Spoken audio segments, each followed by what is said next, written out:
Welcome back, everybody. Derrick Soo, your 2022 write-in Oakland mayoral candidate. Well, today, what I'm doing, I'm going to show you what I've been busy with.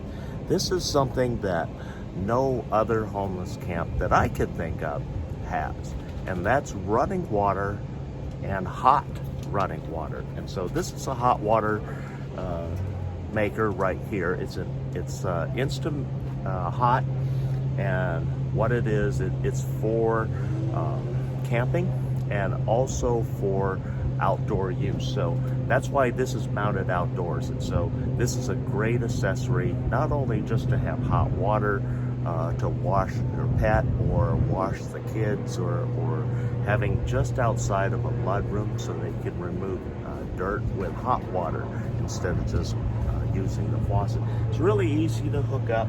But anyway, this, I'm going to show you the whole system. So this is a hot water tank, or not hot water tank, but it creates a hot water through coils, and it makes approximately 2.5 gallons a minute. 2.5 gallons of hot water a minute through the flow. And so I'm going to take you on a quick tour and show you what I've got here. So this is the outside portion. We have the hot water heater, we have the hoses, we have the sink, and we also have a shower head here. So I'm going to take this inside. I'm going to show you what I have inside. Okay, inside here we have a 55-gallon storage container that I got from Home Depot. It runs about $40. And then I put a fitting on the bottom, as you see, and that accesses the water inside the tank. This is holding approximately 45 gallons right now, and it's tilted in such a way where water is all going to drain down to one corner. And so from there we run the pipe up to the first sediment filter. Sediment filter there captures anything that happened to get in the tank and get sucked up. This is a fresh water pump. It's a diaphragm, and it's 12 volt. So it's just like on a car, or not car, but an RV or a boat. And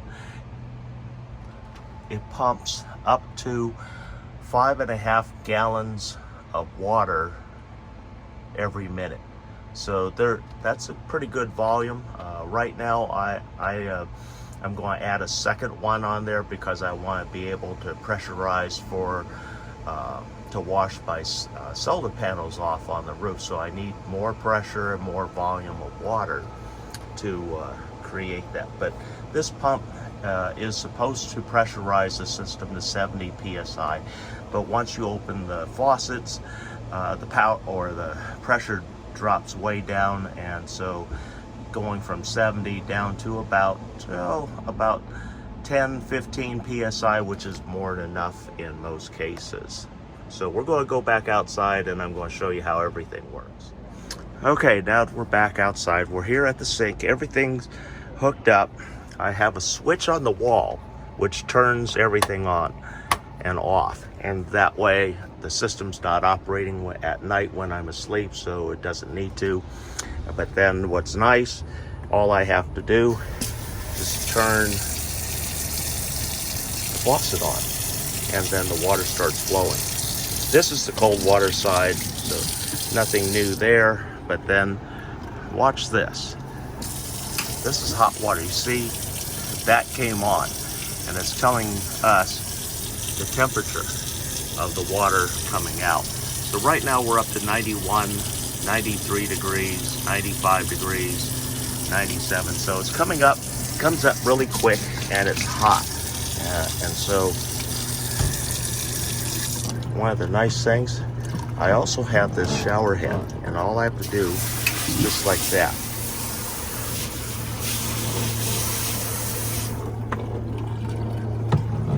Good pressure on that. So that's what I've got here, and it wasn't a cheap system. This was what one of the units that I had planned on buying for the shower.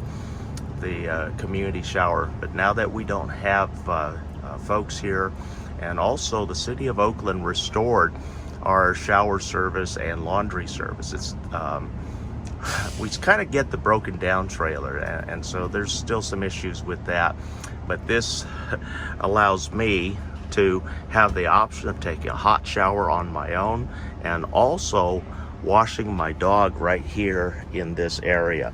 And so makes it really easy. It's instant hot water that comes in. It's propane powered.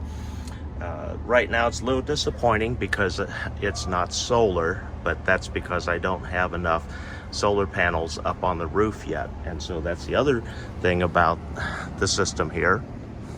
There's solar panels right there. That's 480 watts of panels right here, and then on top of the roof right here there's another 800.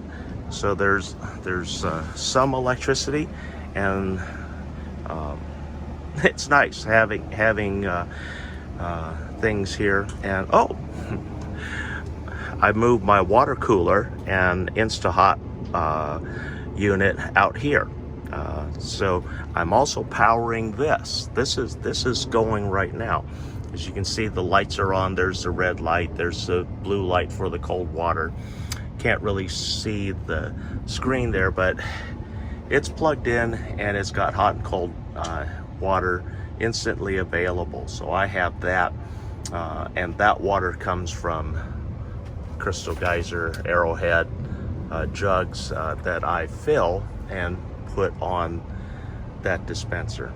So anyway, that's what we got going here. This is a nice luxury to have. It's really easy to wash my dishes now. Rather, you can see where I used to fill water in my sink here to keep my dishes underwater, and then that way, by keeping them underwater, the rats wouldn't get in there and feed on whatever's left on the dishes. So anyway, this is much nicer. It's much more sanitary. We have virtually no rats and vermin left since we changed over to this. Some of you are saying, well, where's the water drain to? Well, the water drains to the street storm drains. This is gray water, essentially just clean water with a little bit of soap in it, and so it's perfectly safe to run down the storm drains, the street gutters, and there's no violations or hurting the environment in any way. And we also use a soap that's more environmentally friendly, Dawn antibacterial. And so the other soaps that we use, we have, for the dog, this is what I use to control fleas and ticks, and that hasn't really been a problem out here so much for Mama, my big dog here. Fleas have not been very many. That's because we also control the vermin by not having rats and mice and pests here. That really limits where fleas can come in from. So thanks for joining me today. We'll be right back.